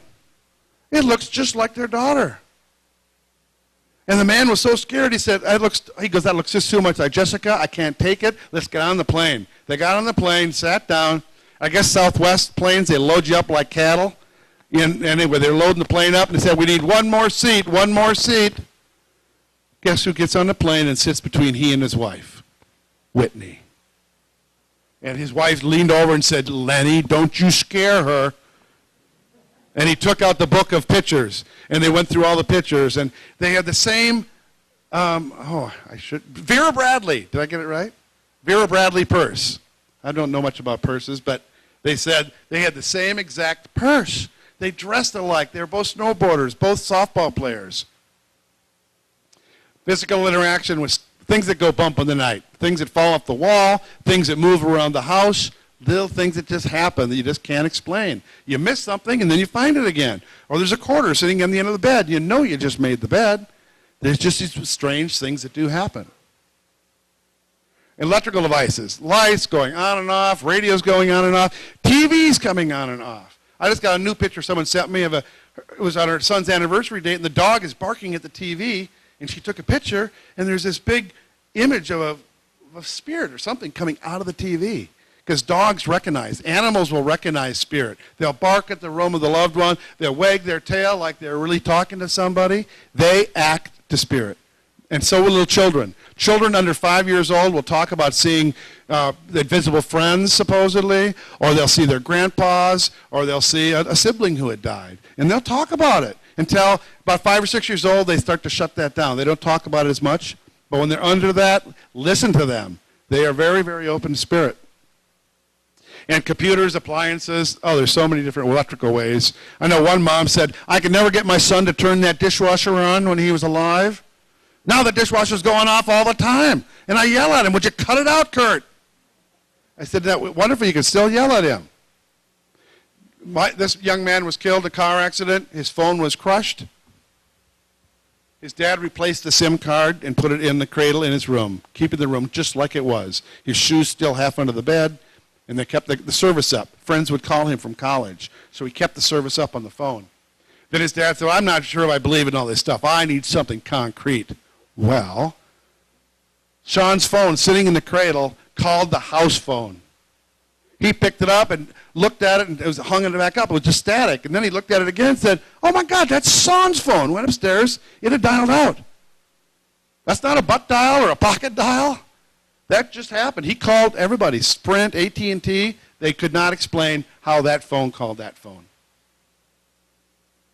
Orbs. Orbs show up in photographs. And the orbs have been around forever for the halo above a head and old icons. And the symbol of a halo is the symbol of the spirit. Here, a candle lighting. A bunch of moms were having a candle lighting. There was 3 pictures taken. The other 2 didn't have anything in them. But the minute they said their child's name and raised the candles up, all these orbs showed up above them. They're just showing up now in the digital photography. Because you can have a microscope that can see stuff in digital. You can see a telescope that can see stuff without our naked eye. Now they're showing up in digital photography. There's an orb, Alan Peterson's feet. You can see it. There's an orb showed up in the background. I took this picture, and there was nothing there. I know that. We were just sitting around at a cabin for bereaved parents. I was at an afterlife awareness conference in Florida 4 years ago, and Mark Nelson, a nationally known psychic, was giving readings for all these women. And all above every one of them, there's an orb hanging around them. You show up. There's someone in taps, so they hurt a big orb right above the woman, above the casket, a big double orb that showed up when the little girl, his daughter, was throwing a rose into the grave. There's me at a conference, and someone sent this to me and said, your son was with you, and sent me this beautiful picture of a purple orb right behind my head. Because I always say my son's right up there on the podium with me. He's with me always. And so to see an orb up there, I was not surprised. And it was purple. And we sent 300 purple balloons off at his service because we sent his ashes to Hawaii, so we did not have a burial. So we did the balloons in lieu of that, and so I love that purple. Physical interaction using life forms. This is what we normally see with the dragons, dragonflies, butterflies, ladybugs, eagles, hawks, doves, cats, dogs, you name it. They can show up. And sometimes they'll stay for that butterfly stayed with this woman for 3 days. And she said, I know that was my dad. I just know it was him. And then when I quit my job on August 8th, much to the consternation of my wife, but I was packing up my book, all my stuff from my office, and I'm walking out with, it's really a horrible feeling if you've ever done that. You take everything from your office and you pack it up in the box and you walk out. And I walked by and there was a butterfly back by that tree. And so I said, okay, Kelly, if I'm making the right decision, and I put the book up, make the butterfly land on top of the book. And it did, within seconds. So I said, okay, I made the right decision. Now my wife is still concerned. Andrea's deer. This woman was killed in her backyard. A month later, Dad was mowing the lawn, and this deer came down into the yard. And I hadn't seen a deer in 12 years. And it came to the spot. She hit a rut by that tree, and the three-wheeler flipped over, and she broke her neck. Her kids were with her. They bounced off in the grass. But she hit her neck wrong and died immediately. The deer came up to the spot where she died, scratched it, pawed the ground, laid down, and looked at them both, at the mom and dad. So they knew it was Andrea. This little girl died. They were at the conference, and they were talking about whispers. And the next day, they were going to drive to the cemetery to have a birthday party. All the cousins were going to meet them out there. So they had the birthday party, and they said, you know, we should have always gotten Shayla a kitty for her birthday. Now it's too late. It's her birthday. We never did get her a cat, and it's too late. They got out to the cemetery. This cat was sleeping on her grave, and it saved us the whole birthday party. So they said, Shayla got her kitty on her birthday. So it helped them so much. Visitation. This is where I'm going to go through these kind of quickly, because I know we're going to do the lantern launch here. These are pictures that people have sent me that show actual images of a specter or a ghost or whatever you want to call it. But that image of a girl she was murdered in Canada, and she showed up in this memorial service they had for her. She's standing against that door. You can see the door right through her. And this little image of a boy showed up in a window at the graduation party. They show up at times where they should have been there and they're living. You have a party or something when they should have been there. Sometimes they show up. And the mom said, I know he wore those cut-off shirts, and that just appeared in the window. This girl died in her home. They moved out. The new people moved in, said they saw a picture of her on the wall. On the left of the door, you can see kind of an image of a girl on the left. And the dog was barking, and they took a picture. They see a picture of a little girl in the closet, just a little girl in a plaid dress. A few years later, someone sent me another one. And in 2012, it looked like that same little girl in a plaid dress. These are just images that show up. Not everybody gets these type of signs that actually sees them. But I've talked to people that have had. They said, I'm not nuts. I'm not drunk. I've been around the planet a long time. And I saw my son walking by the edge of the bed. It was real quick, but I know it was him. And so these people are being very, very honest that they've seen these things. And then planting a memorial garden around an Angel of Hope or some sort of memorial garden. And it looks like an angel showed up while they're planting seeds. And there's another angel that showed up in a picture. And another angel that showed up in a picture in the clouds. I asked for a sign. This is before the other butterfly. I asked for a dragonfly, and it did the same thing, and it landed right on the Buddha's nose. I should pull this out because I got 2 of those ones. I was just kind of kidding. Kelly, make the dragonfly land on the Buddha's nose. And it did. Tommy, a soccer mom. A mom had this tattoo on her leg, and she said, I want a sign so bad. It's been 3 months, and I don't think I'm going to ever get one. And so she walked out of the workshop. She said, Tommy, if this stuff is true, you give me a sign right now. And the doors opened up from the hotel, and a whole soccer team came in. And she said, if that had happened before I talked about this stuff with you, it would have crushed me that he could never play soccer again. But now that I know it's a sign, she was so excited, so elated. And this is the miracle of the cornstalk, is why I wrote my book. I asked my son for a sign of something growing in the yard that I'll know it's him. I'll know it's you. I wrote, Kelly, give me something growing in the yard and I'll know it's you. We bought a new home. A cornstalk grew up out of my lawn, and on it was an ear of corn. And when I pulled that ear of corn off on December 1st in Minnesota, snow was out there, but when I pulled the corn off, it said, the mold had stained the back of it. Was all moldy and rotted, but the mold had stained the back of the husk. Capital D, capital A, D. Can you see that? It's kind of a smaller font, capital D in the end. But the capital A is very evident, and then the first D is right around in the circle there. So that changed my life. I had asked him specifically to get back to me. Even my daughter saw it on there, and she said, well, where's my name? I said, I think he's doing pretty good. So prior to death communication, this is when we get those little hints prior to their death, that maybe that they had some idea. This mom, she gets the one that gets the hearts all the times. This was a year before he died. See the hearts in the leaves? And she said, I got this after he died. And Mitchell, the young man who hung himself, came home and about a week before he died, and there was this orb on his heart. And he had the best day with his sister that day. She said it was a special day. And she goes, I don't know what that is on his heart. I said, I think that's an orb that shows up. Sometimes prior to death, these orbs can show up. My sister-in-law passed in February. The past 2 years, we've had a party and where she was there. This is when she was diagnosed. And there's 2 orbs above her. A year later at the birthday party, there's an orb with her. And there's one showed up at the funeral, too, when all family were gathered around. So these orbs just show up and up and up. Kelly's tumor, I'm going to quickly finish up with these. I know we're running a little bit late. But this is the end of the whole thing. We had Kelly, when he was sick, using a Pac-Man, drawing the Pac-Man to eat up the tumor. Mind over matter. We worked with Bernie Siegel, who wrote a book about using the power of mind over matter. We were trying everything. Nothing was going to work, so we tried everything. So we had him draw these pictures, and we put them away. We looked at it as being, we're going to beat this thing. We're going to beat the cancer. We're nothing but positive. But when I pulled these out 5 years ago and looked at them, I saw a whole different thing. His childhood drawings reflected that he knew he was dying. These pictures reflect that he knew he was dying. But we had rose-colored glasses on. We were thinking he was going to win this battle, not lose it. There he's showing he's fighting the tumor. He's drawing a picture, zapping it with a radiation gun. Signed it Kelly. There he is again. It's a radiation, and he's full-bodied. Now there's no body. It's just showing the tumor and an arrow at it.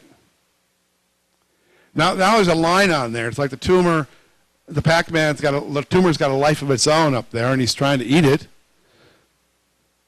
Now there's no body again, and he's just attacking the tumor. But little did we know that the cancer was spreading, metastasizing, and we didn't realize that. And there it shows like firecracker going off in his head. He was having horrible headaches. And it looks like his spirit, the little purple thing, is in peril. He's smiling on the outside, but he's really hurting on the inside. And there it shows that now the cancer is spreading, and looks like he knows that. He's still got a flower for his nose. He's taken time to smell the roses. But there, the tumor that killed him was on that left side of the brain. They did not radiate that side. And it says wrong button. They were not radiating there. And there's no face. There's no nothing now. It's just nothing. Just concentric circles. Look like balloons. And we had all his balloons at his funeral release. Second to the last one. The Pac-Man is, the bad guys in the Pac-Man game are the ghosties. The ghosties are surrounding his head, which looks like the world, his world. The ghosties are winning. The Pac-Man looks scared. But yet Kelly's got wings, and he's plugged in. He's still grounded to the earth. He's got 1 foot in, 1 foot out. Nothing left there now. Is just nothing. And the tumor's huge now, which shows that. Now the tumor was taking over his whole brain. And we thought we were going to win the cancer when he drew this. But the end of pain, he was having headaches so bad, the circle is broken, the pitchfork is blowing up. He signed it the end of pain. And sometimes the end of pain, the only cure is death. When he was filled with tumors, he was in pain every day. The last one he drew, going to God. And then Kelly's sister, he died December 1st. On Easter that morning, our 6-year-old daughter, Megan, made us breakfast, only a 6-year-old could, and had a little notebook on our plate. You know, one of those small little spiral notebooks, little handheld one. And she wrote this little card, stapled it together, and put it on her plate. When we saw that back then, we were non-bereaved parents. We didn't know what it meant. Thank you, honey. That's a great card, great Easter breakfast. And we put it away. Didn't even think about it anymore. When we looked at it now, 5 years ago, we saw a whole different story, which just still amazes me every time I do this. It says, to Mom and Dad, please don't be sad just for me. I hope you are happy. I love you and I'm glad up in heaven, but I miss you. I make Megan do it, but I put it in her brain. And Kelly said, Happy Easter, Mom and Dad. I truly believe my son came through my daughter and gave us that card. To write those words, I don't know how a 6-year-old could make this stuff up. And there's his handwriting and her handwriting. Kelly's drawing and her drawing. These were tumor pictures he had put away. She never saw these. And so when I saw this card that looked just like his last one that he did, it was amazing to me. And then it doesn't stop there. There's me back in 1979 with my son Kelly when I had hair. Now me in 2010 with my granddaughter Olivia Kelly. They named her Olivia. They look an awful lot alike. Same weight, same length. And the story was that a woman called me from high school. 1973 I graduated. And she called me and says, Mitch, you remember me? I said, I really don't remember much about 1973. But I do remember your name, Robin. And so Robin says, well, she goes, I have to tell you, I went to a publisher because I wanted to publish a book. My son died. I went to a publisher, and he said, well, one of my favorite authors published a book about the death of his son. And he gave her my book. She goes, well, I graduated with him. That's synchronicity. She just goes to a publisher. He gives her contact information. So she calls me and said, should I go with this guy? I said, yes, he's a great publisher. Yes, go. So we talked publishing stuff. And then she said, well, my book is about that after my son died 8 years ago, I realized I was very psychic. And I was getting messages. And so I went to psychic school, medium school in New York, and became a professional medium. And she's a professional medium today. And so while she's on the phone, she said, oh, Kelly's coming to me right now. And I've never sought a psychic out, but she called me. And she said, congratulations, you're going to be a grandpa again. Kelly's coming back into your family. He's going to be born back into your family. And I just didn't quite understand that. I don't know what it means. And I said, and my wife says, oh, she's bananas. And I hung the phone up, and I called my daughter right away. I said, Megan, what aren't you telling me? And she said, Dad, the lady's crazy. I'm on the pill. Our house is in foreclosure. From the market's upside down, our house is negative, and my husband's out of a job. We don't have health insurance. We're not having a baby. I said, I just telling you what this lady said. A month later, she called me and said, Dad, I missed my period. I took 2 EPT tests. They're positive. So I said, go to the doctor. We'll pay for it. She went to the doctor, and the due date was November 16th, Kelly's birthday. I said, that's just too bizarre. The day passed. Went another week. She went 2 weeks overdue. The doctor said, we're going to have to induce tomorrow. But on midnight, December 1st, the 23rd angelversary date of his death, she went into labor and Olivia Kelly was born. And the only thing I can make of it, like my wife just got really PO'd about the girl. About how could she call? I said, I don't know. How did she know this stuff? I don't know. My daughter didn't even know she was pregnant. But these are the facts. What it means is up to anybody's opinion. I don't care. But what I know is that after 23 years, we locked ourselves in the basement. And we pulled his trunk of things out from underneath the stairs. His Garbage Pail Kid cards, his bandanas. We pulled it out and we would grieve. People thought we are long gone 20 years down the road, that we're not grieving anymore. We're over it. We're beyond it. Well, that's the face we put up. We still grieve. And so we pulled it out. We're, in the basement, and we'd go through it every year. We'd take that day off work, and we'd cry and watch videos, and we'd swim in the grief and miss him and mourn him. Now it's Kelly saying, Dad, it's time to get out of the basement. Go out and have a birthday party. So at first my wife and I thought we were dishonoring Kelly but not doing our yearly ritual. But we both felt so okay. No, let's have a birthday party. So the past 4 years we rent an Embassy Suites, and we have a birthday party with my grandbabies and my son-in-law and my daughter, and we celebrate her birthday and celebrate his life. And we're not mourning his loss like we did every year before. We can mourn his loss every day. We don't have to do it on that day. And so the message is to y'all is that no matter when the death has occurred that took the loved one from your life, you have the rest of your life to assimilate that. And it can change. It can change in 5 years, 10 years, 15 years, 20 years, 30 years down the road. It can still change. So that's the message I want to leave. The love lives on. It doesn't die. And life lives on both sides of the equation. There's life after death for them, and there's life after death for us. So turn on your heart light in all you do. When you do that, you honor them, and it makes it a better world, and their name is kept on the lips of everybody. So God bless you. Thank you very much.